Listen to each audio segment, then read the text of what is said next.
बचपन में स्कूल जाने को लेकर अक्सर आपने भी खूब आनाकानी की होगी, मैंने भी बहुत की है। और उसकी सबसे बड़ी वजह याद कीजिए क्या होती थी कि इतना भारी भरकम बैग कौन उठाएगा, कौन कंधे पे उस बैग को उठा के इतनी दूर जाएगा। क्योंकि बहुत सारे बच्चे और बहुत सारे लोग ऐसे भी थे उस जमाने में कि पैदल ही, क्योंकि माँ बाप भी कहते थे कि आप पैदल ही जाइए और कंधे पे उस बस्ते को लटकाइए। इस बोझ को लेकर आज तक बच्चे बहुत परेशान हैं। तो जनाब, अब बेंगलुरु के 24 साल के एक छात्र ने बच्चों की इस परेशानी को हल कर दिया है और एक ऐसा स्कूल बैग बनाया है खास तौर पर उन बच्चों के लिए जो गरीब हैं, दूर दराज के इलाके में हैं या फिर किसी ऐसी जगह पर पढ़ाई करने जाते हैं जहां पर बच्चों के लिए बेंच नहीं है।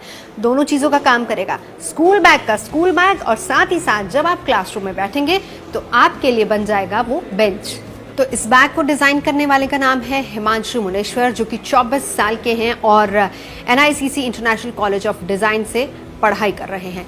वैसे इस बैग की दो बहुत बड़ी खासियतें हैं। सबसे पहला तो ये इको फ्रेंडली है और दूसरा प्रधानमंत्री नरेंद्र मोदी की उस बात को बहुत सही तरीके से आगे बढ़ाता है जिसको हम अभी आगे बढ़ा रहे हैं, वोकल फॉर लोकल। तो वोकल फॉर लोकल का नारा उन्होंने दिया, लेकिन आज हम हिमांशु के इस बैग के जरिए उस नारे को थोड़ा और आगे बढ़ाते हैं। चलिए इसकी खासियत भी आपको बताती हूँ। हुआ यूं कि उत्तर प्रदेश में हिमांशु गए क्योंकि इस बैग को बनाने के लिए एक विशेष तरह की घास होती है जिसका नाम है चंद्रा घास, और उस घास से इस बैग को डिजाइन किया गया। क्योंकि इसके डिजाइन को लेकर सबसे पहले उन्होंने एक रूपरेखा तैयार की, फिर इसको इको फ्रेंडली भी बनाना था और कौन सी ऐसी चीज है जिसके साथ ये इको फ्रेंडली बनेगा, जिसके लिए उन्होंने उत्तर प्रदेश का दौरा भी किया। और फिर उसके बाद हिमांशु ने एक प्रदर्शनी देखी जिसके बाद उनको ये आइडिया आया कि क्यों ना बच्चों के लिए कुछ किया जाए। और खासतौर पर हिमांशु से जब बात की गई तो वो कहते कि अक्सर मैं यही सोचता था कि मैं बच्चों के लिए कुछ ऐसा डिज़ाइन करूं जो कि उनके फ़ायदे की बात हो।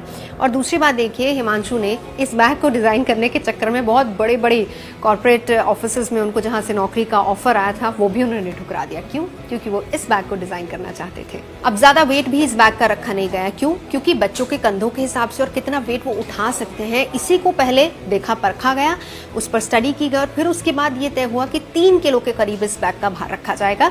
तो 3 किलो इसका भार है जो कि बच्चों के कंधों पर ज्यादा जोर नहीं डालेगा और इसके अलावा लाने ले जाने में बहुत ईजी रहेगा। अब इस बैग की साइड्स पर 2 पट्टियां लगाई गई हैं और वो दोनों पट्टियां लोहे की हैं। लोहे की 2 रॉड लगाई गई हैं बैग के किनारे पर, जिसका इस्तेमाल यानी जब बच्चे स्कूल पहुंच जाएंगे तो उस रॉड को खोलिए और उसको एक डेस्क बना लीजिए और फिर उस पर आराम से बैठकर पढ़ाई की जा सकती है।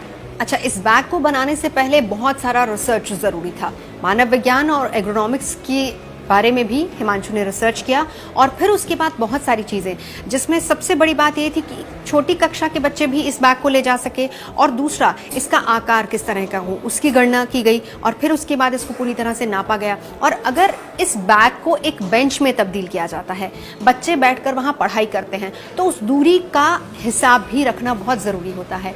तो ये सारी चीज़ों की सही तरीके से गणना की गई, इन सबको अच्छे तरीके से मेजर किया गया और फिर जाकर इसका डिज़ाइन तैयार हुआ। हालांकि हिमांशु साथ ही साथ ये भी कहते हैं कि फिलहाल ये पहला ऐसा बैग है, लेकिन इसके डिजाइन में और बहुत सारे बदलाव जो हैं वो संभव हो सकते हैं।